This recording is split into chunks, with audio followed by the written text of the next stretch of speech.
Oh.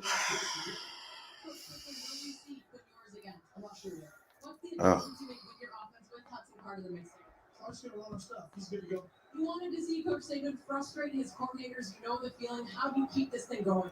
Well, we just got to keep playing hard. I'm proud of our effort right now. Thanks for coming. All right, thank you very much. All right, gang. As y'all can see, I'm in the hotel. This one won't be long today. Rocky Dale Davis is actually at the game. So he was trying to log in with his phone, but of course he's having some issues. It's halftime. It's 10-10. Texas just missed a gimme field goal. I don't know. So let's get into it. What went right? What did I see that went right? First of all, man, you know, on team run the ball, and Jamar Gibbs and McClellan were unleashed in that first half. McClellan with the long touchdown run, Gibbs going crazy, which also makes me wonder, why would we get away or go away from the running game? It makes no sense. Texas is clearly dropping 7, so there's not going to be a lot of receivers open. When you running 3 and 4 receivers versus 7 defenders, it's just not going to be a lot there. Bryce is trying to figure it out. He's trying to move around, trying to make some things happen. I believe he's been sacked twice, but I did like what I saw from the running game. We just got to hopefully stick with it, get back to running the ball as I see it. What went wrong? Yeah, I'm allergic to this first half that I'm seeing from Bama. That's the sneeze. It's really bad. Okay. Bama's secondary today. I just I don't know. Clearly, Coach Sark is taking shots downfield, is a part of his game plan. It doesn't look like we're prepared for it. They're not getting turned around. There's been a lot of holding. And yeah, we just had a few pass interference calls. But to be honest, there's about 2 more they could have called. So Kool-Aid McKinstry and the guys, I just hope they step it up this second half and get it together. But they're looking exposed on national TV, and it's just not good. I got faith in them.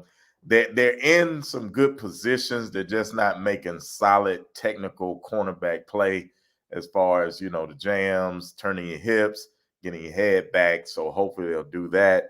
What also went wrong, Texas QB Quinn Ewers went down, and we saw it. It looks like, depending on whether you wear burnt orange or crimson, you feel like it was a dirty play or penalty. I'm sorry, but in full motion, in slow motion, it looks like a drive, but in full motion, this man, Dallas Turner, was just making a tackle in my eyes. And as soon as he went down, you could almost hear, I'm in Austin, you could almost hear the Texas fan base yelling about Colt McCoy and what happened the last time Alabama faced Texas. So we hope the young man gets well. I didn't think it was a dirty play. I think Dallas Turner was just trying to make a good play. His momentum carried him. What also went wrong this first half, the penalties. I don't. We talked about the pass interference penalties. I think that could be corrected. But Will Anderson, our leader on defense, with 3 offsides, neutral zone infractions, it just looks like a mental lapse, which you don't expect from him. But you know, it's a reminder that these are teenagers. These are children. They're kids. You know, they're larger larger than the average kids, but they're still kids. So hopefully the nerves out. The crowd is loud and rocking. Trust me, I'm here in Austin. It's a lot of burnt orange and everything. Like, the crowd is ready. The team and the coaches look like they have a game plan. So I'm gonna give Texas a little bit of credit for Bama looking just a wee bit confused. Bold prediction for the second half. I don't even have a prediction for the second half. I just have hopes. I hope that we get back to the running game. It seems to be working quite well. And once we get that running game going, of course, they're going to stack the box. They're going to take 7 from the secondary and put 7 up in the box on Texas's defense. That'll allow us hopefully to take some shots over the top. I hope we not only run, but run up the middle, attack that 4-man front and those 7 guys in the secondary. I hope that Bryce Young gets some QB call runs since we can't since he can't find anybody open. Those are my hopes. Okay. I'm actually about to head down to 6th Street to 6th Avenue here in Austin and check the second half of this watch party. But overall, not a great half of football for either team. Shout out to Texas for taking some shots. But when Alabama is playing this terrible and you can't take the lead, how could you possibly win the game if Bama all Bama got to do is start playing just a little bit better? They're playing the worst they could possibly play, and you're still tied at 10, and you missed a gimme field goal going into halftime.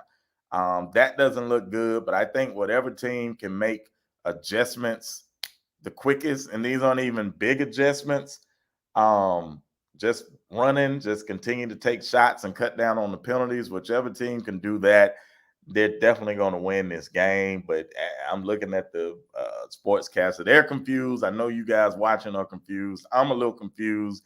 Every Bama loss during the Nick Saban era, and I ain't saying this is going to be a loss. I got faith that they'll get it together. But every loss in the Nick Saban era had this kind of weird, wacky feel where we just couldn't get anything right. The other team was getting breaks last year versus Texas A&M, Georgia. A few years ago, Ole Miss with the tip in the run in, the Johnny Manziel game. So everyone has had this kind of feeling, and I'm just hoping that today is not going to be the day where we have to take an unnecessary loss.